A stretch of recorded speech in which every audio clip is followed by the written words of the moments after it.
Okay, let's get into this. Let's talk about that deeply frustrating feeling of being stuck in your head.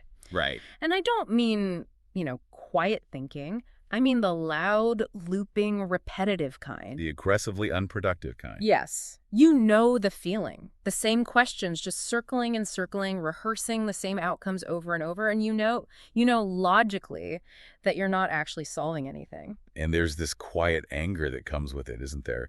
Sort of self-blame, like, why can't I just switch this off? You feel trapped Yeah. just watching the same mental movie on repeat. And all the advice we get, just be present, just meditate, it almost makes it worse. It feels like a personal failure. It does. Which is why our source material for this deep dive, Pedro Mala's essays Stuck in My Head, is so powerful. It just completely flips the script on what's actually going on. So that's our mission here, to move past that self-blame and really understand why the mind won't just hit stop. And the core idea is, well, it's pretty revelatory. Mhm. Overthinking isn't just random noise. It's working. It's working. So the mind isn't spinning for fun. It's running because deep down, stopping feels profoundly unsafe. Exactly. It's a survival mechanism. Hmm. And Mala explains that when there's something unresolved underneath, something raw, thought creates motion. Motion. Yeah. And in a nervous system that's wired for protection, motion feels so much safer than stillness. Stillness feels like exposure. It's like Mhm.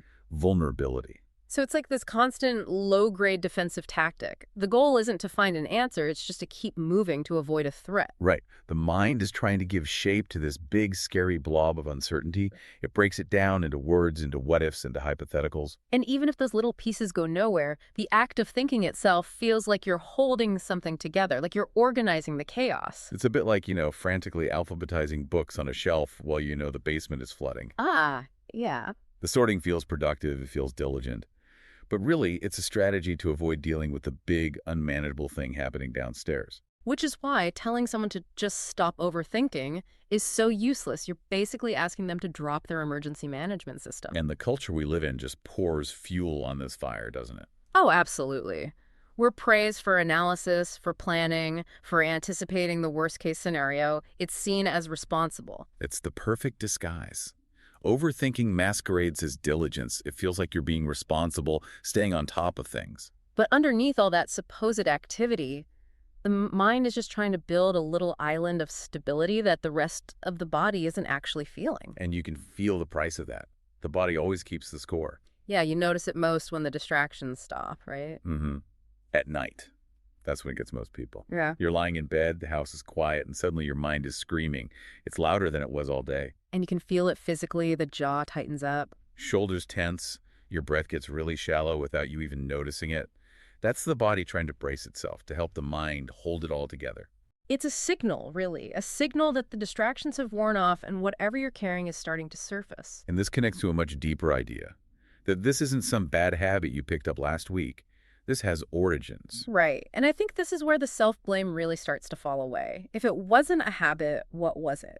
It was a response, a learned response, often formed in childhood, maybe in an environment where emotions were, let's say, unpredictable Yeah. or ignored.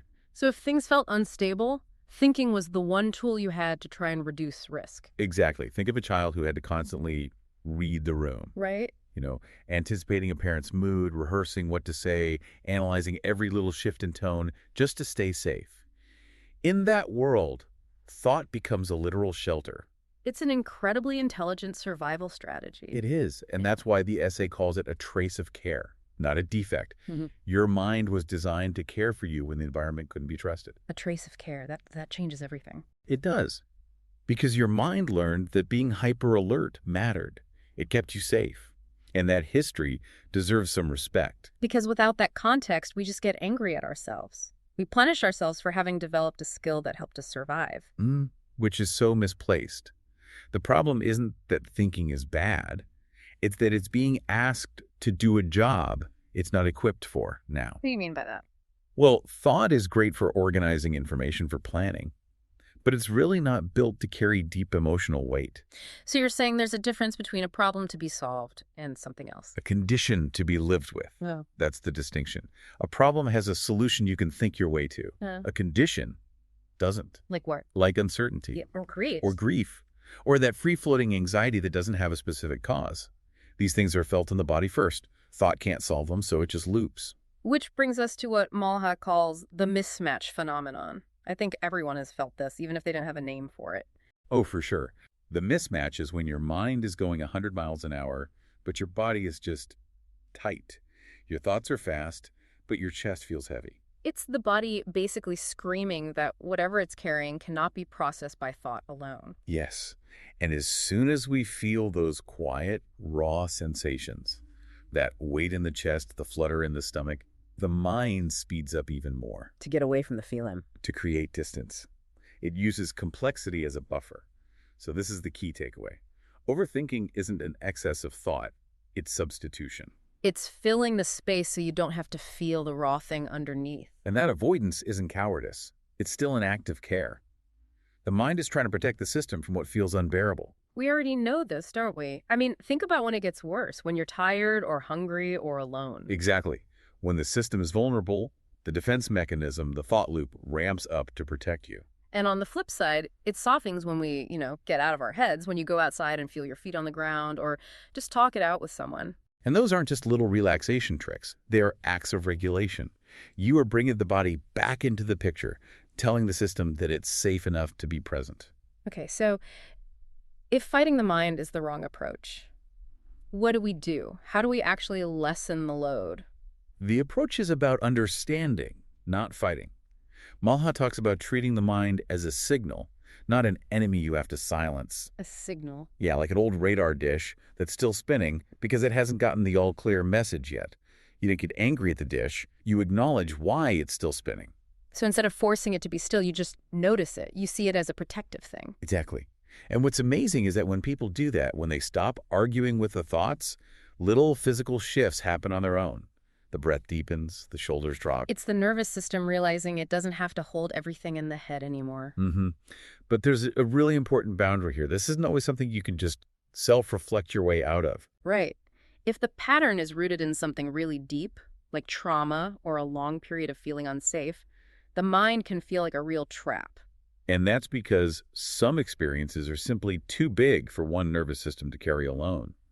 It's more than one person was ever meant to hold. That's where you have to widen the field, right? Bring someone else in. Relational holding. We all know this intuitively. Things feel lighter when someone else is just there, when you say the words out loud instead of just thinking them. So things like therapy aren't a sign of failure. Not at all. It's an extension of care. It's recognizing that some weights need structured relational support to be set down. So the end goal isn't this perfect blank mind. No. The quiet that comes isn't from finding the perfect answer. The quiet comes when the system finally feels it doesn't have to manage the uncertainty all by itself. The quiet is relief. It's the relief of the mind no longer having to carry everything on its own. And that's such a powerful reframe. Being stuck in your head isn't you being broken. It's a sign that something inside you is asking to be held more safely. And your body's showing you that. In your breath, in your jaw, in that tension. The task isn't to silence that protective voice. Not to widen what holds it. Precisely. So here's something to think about. What if relief arrives not when you finally figure it all out, but when you simply allow your mind to rest where it has reached its limit? What parts of your life might feel lighter if, instead of fighting your overthinking, you focused on widening what supports it outside of just your own head? That's something worth mulling over until our next deep dive.